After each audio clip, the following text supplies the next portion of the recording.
Hello बच्चों, कैसे हैं आप अच्छे होंगे। चलिए, आज हम व्याकरण में अपना पार्ट नंबर 3 पढ़ने जा रहे हैं, पार्ट नंबर 4 पढ़ने जा रहे हैं और हमारे पाठ का नाम है सर्वनाम। ठीक है, सर्वनाम के बारे में आज हम समझेंगे और जानेंगे क्या होता है। सर्वनाम मैं आपको बता दूं होता क्या है। देखिए, जो शब्द संज्ञा के स्थान पर प्रयोग किए जाते हैं उन सभी शब्दों को हम सर्वनाम कहते हैं। ठीक है, चलिए अब यहाँ पे देखते हैं पाठ में हमसे क्या बोला है। क्या तुम मेरे साथ बाजार चलोगे? नहीं, मैं पढ़ रहा हूँ। आगे क्या हुआ देखें। ठीक है, मैं स्वयं चली जाऊंगी। रुको, मैं साथ चलता हूँ, आकर पढ़ लूंगा। आपने देखा यहाँ पर संज्ञा की जगह पर कुछ शब्दों का प्रयोग हुआ है, जैसे कि तुम, मेरे, मैं, स्वयं। इन सभी शब्दों का प्रयोग हुआ है। इन सभी शब्दों के प्रयोग से वाक्य सरल व सुंदर हो जाते हैं।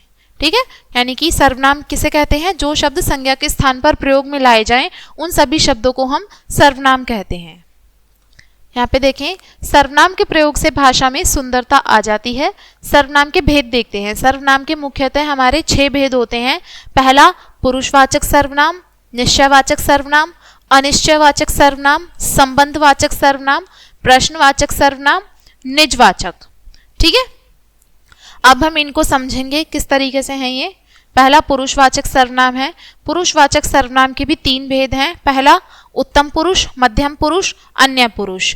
फिर है निश्चयवाचक, अनिश्चयवाचक, संबंधवाचक, प्रश्नवाचक, निजवाचक। चलिए आगे समझते हैं क्या है। अब आपको पहले पुरुषवाचक सर्वनाम के बारे में बताया है क्या होता है, समझेंगे। जो सर्वनाम शब्द बोलने वाले, वक्ता, सुनने वाले श्रोता तथा किसी अन्य के लिए प्रयोग किए जाते हैं उन्हें पुरुषवाचक सर्वनाम कहते हैं। कौन कौन से? देखो, जो शब्द नॉर्मली किसके लिए बोले जा रहे हैं? अपने लिए। दूसरा, जो सुनने वाला है उसके लिए। और तीसरा, किसी अन्य व्यक्ति के लिए। जब इन तीनों के लिए इस्तेमाल किए जाते हैं शब्द, वो सभी शब्द किस में आते हैं? व्यक्तिवाचक सर्वनाम के अंदर आते हैं। ठीक है, तो उन्हें पुरुषवाचक सर्वनाम कहते हैं। अब इसमें पहला कौन सा है? उत्तम पुरुष। उत्तम पुरुष कौन सा? जिसमें पहले अपनी बात हो रही होती है। अगर मैं बात कर रही हूं आपसे तो मैं इस समय कौन हूं? मैं उत्तम पुरुष हूं। आप मुझे सुन रहे हो या आप मेरी बात का सुन के जवाब दोगे तो आप कौन हो? मध्यम पुरुष हो। और जो तीसरा कोई अन्य व्यक्ति होगा, अगर हम दोनों मिलकर किसी और की बात कर रहे हैं तो वो कौन सा हो गया? अन्य पुरुष होगा। चलिए उत्तम पुरुष के बारे में समझते हैं। उत्तम पुरुष में किन किन शब्दों का प्रयोग होता है? मैं, मेरा, मुझे, हम, हमारा, हम सबका आदि। ये कौन होता है? बोलने वाला, यानी कि वक्ता। जैसे कि मैं पढ़ रही हूं, तो मैं कौन हो गया? अपने बारे में बात हो रही है ना, तो मैं उत्तम पुरुष में आएगा। फिर आता है मध्यम पुरुष। मध्यम पुरुष कौन है? तुम, तुम्हारा, तुम्हें, आप, आपका, आप सबको। ये सब किस में आएंगे? मध्यम पुरुष में। सुनने वाला होता है ये श्रोता। जैसे तुम कहाँ जा रहे हो। ठीक है, तुम कहाँ जा रहे हो। अन्य पुरुष। अन्य पुरुष कौन है? वह, उसका, उसे, उन्हें, उनका, इन सब का।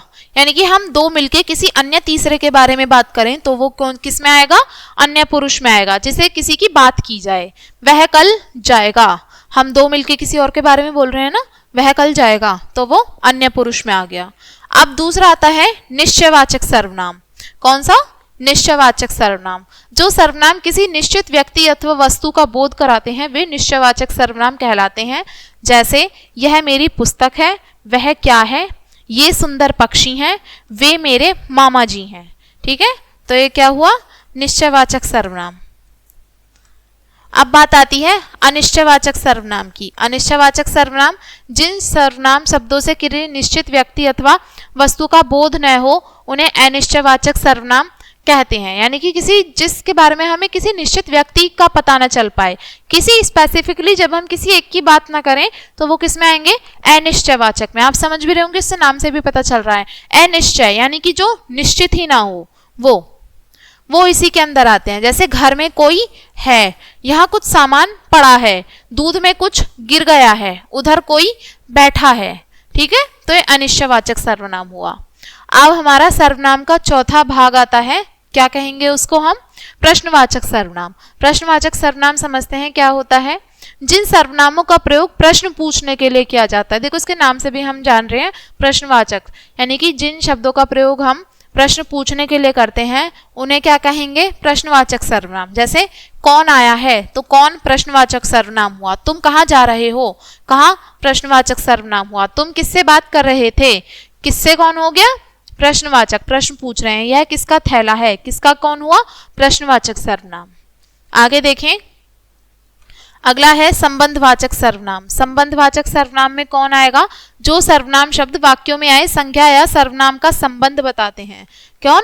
संज्ञा या सर्वनाम का संबंध बताते हैं, उन्हें संबंधवाचक सर्वनाम कहते हैं। जैसे जो जीतेगा उसे पुरस्कार मिलेगा, जहां बगीचा है वहां मेरा घर है। यानी कि जब हम दो संबंधों के बारे में बात करें तो वो किसमें आएगा? संबंधवाचक सर्वनाम में। जो मेहनत करेगा वह फल पाएगा, जैसा काम करोगे वैसा ही फल मिलेगा। ठीक है, तो ये हुआ। अब इसका आखिरी वो देखते हैं भाग सर्वनाम का। आखिरी है निजवाचक सर्वनाम। निजवाचक सर्वनाम यानी कि जो सर्वनाम स्वयं अपने लिए प्रयोग किए जाते हैं उन्हें निजवाचक सर्वनाम कहते हैं। जैसे मैं अपनी ही गाड़ी चलाऊंगा, नेहा स्वयं ही भोजन बनाती है, वह अपने आप चला गया, मुझे यह काम खुद करना है। यानी कि जहाँ पे सिर्फ अपनी बात हो रही हो तो वो निजवाचक। ठीक है, तो ये हुए हमारे सर्वनाम के 6 भाग। आगे देखें क्या कहा है। इसमें बोला है संज्ञा के स्थान पर प्रयोग किए जाने वाले शब्द हमारे सर्वनाम कहलाते हैं। सर्वनाम के प्रयोग से भाषा बोलने में सुंदर और अच्छी लगती है। सर्वनाम के 6 भेद होते हैं: पुरुषवाचक, निश्चयवाचक, अनिश्चयवाचक, संबंधवाचक, प्रश्नवाचक और निजवाचक, जिनको अभी हमने ऊपर जाना। ठीक है बच्चों,